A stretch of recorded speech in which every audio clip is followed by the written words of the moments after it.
Hey geeks and gamers, and welcome back to Turbo Zone. Today on the docket, I have a very special game and a very special series. This is Bit.Trip Fate.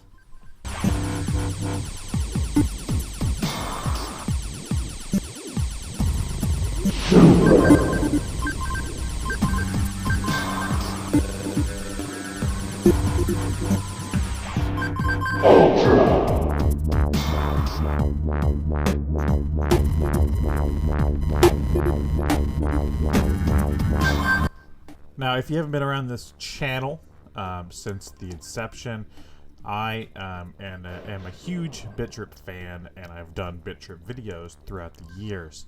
One of my earliest videos back when I started the channel, not at the very beginning, but it was like a year in, I did a video talking about the Bit.Trip saga, the original Bit.Trip saga of games, which I talked about video games as art.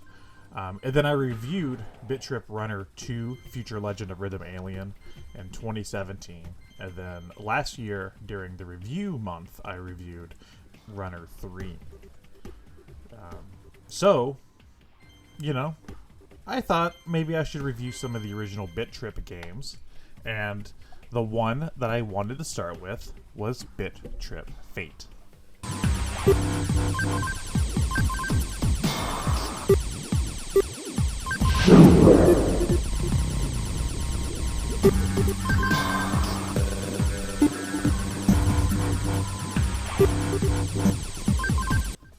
This game is kind of special within the Bit.Trip series because there's not a lot of games in the Bit.Trip family quite like Bit.Trip Fate.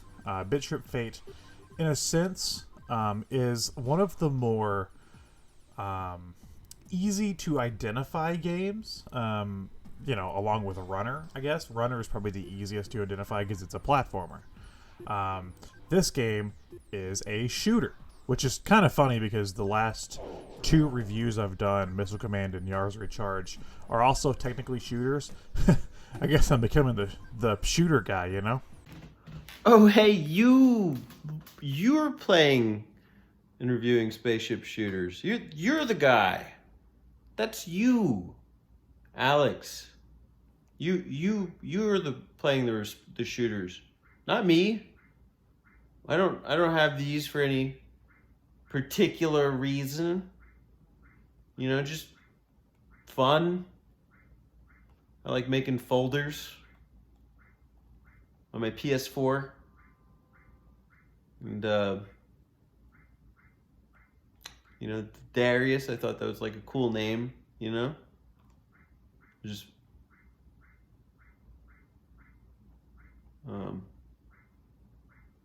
nothing to do with spaceship shooters. Nope. Not at all. That's your thing.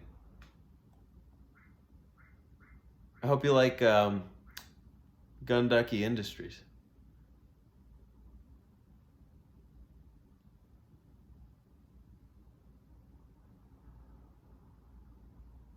Moving on.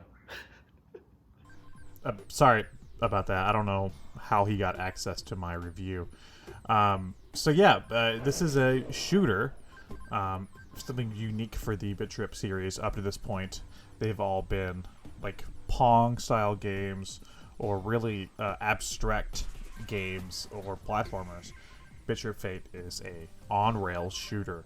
And when I say on-rails shooter, I mean that literally.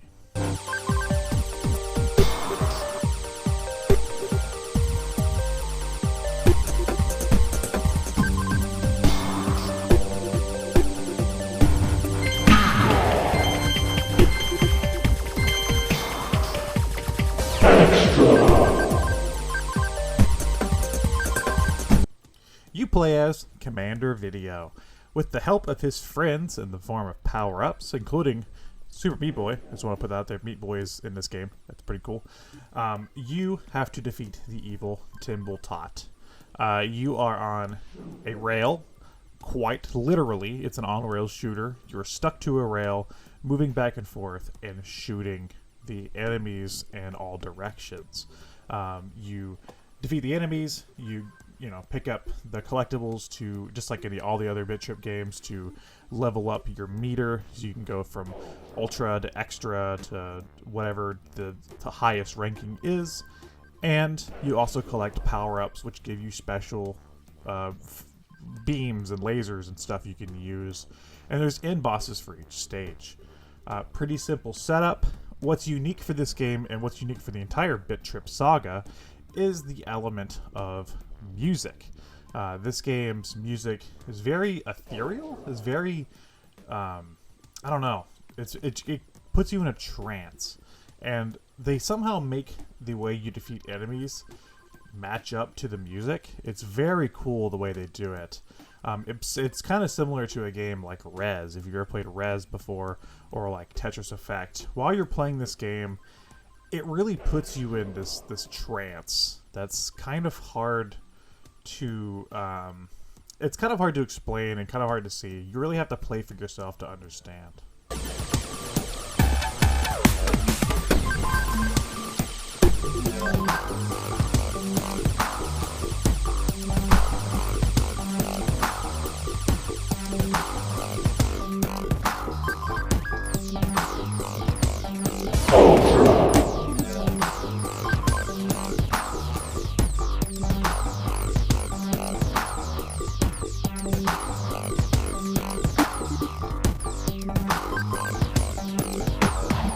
I'm playing this on the PlayStation 4 version, which is the Bit.Trip,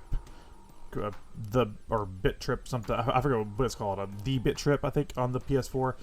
It's also available on Switch by itself. You can buy Bit.Trip Fate and all the Bit.Trip games by themselves. It's also available on the Wii. These were originally WiiWare games, which I never had the WiiWare versions. I think I played like a demo of the first game through WiiWare, but I had the Bit.Trip Complete package on Wii, the physical version, which comes with the soundtrack. I have since sold that because that collection was worth a crazy amount of money, and I sold it because I didn't need it anymore. And on the Wii version, you use the IR pointer for this game, but I honestly don't mind just using the stick to point. And it's also available on the 3DS through the Bit.Trip Saga, I think is what's called on there. So there's many different ways you can get your hands on Bit.Trip Fate and the Bit.Trip Saga in general. The way I recommend, probably PS4, because some of the games still keep the motion stuff intact, and some of the games have better controls. This is one of them.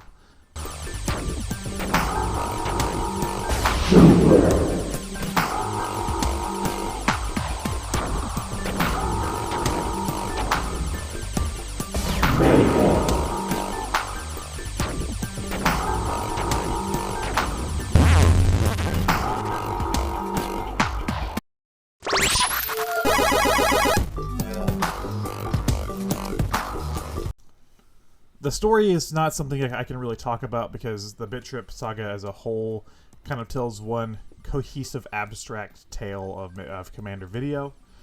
So it's not like I can just tell you the story other than he's trying to defeat the evil Timbletot. It's not really a story of detail, it's a story of emotion. And the emotions kind of felt in this game are very anger-driven. It's a very angry game in the Bit.Trip series. And there's a point to that for the game that follows next. Absolutely great time with this game. If you have a chance to play it, I highly recommend it. I love the Bit.Trip games. It's not as wacky as the later games like Runner 2, Future Legend of Rhythm Alien, or Runner 3, but it is a fantastic time and a very unique game. I kind of hope they pick this style back up like they did with Runner and make sequels. I would love to play Bit.Trip Fate 2. So if you're listening, guys, Gaijin, I think, is the company that makes these. Please, I would play Fate 2. That's an idea. Put Commander Video back on a rail. It could be a lot of fun. I will see you guys in my next review. I also have some other videos coming up that aren't review related, but I also have a few more reviews that I have been recording. And yeah, let's I don't know. Let's grind the rail. It's 90s. I'm like a 90s skateboarder.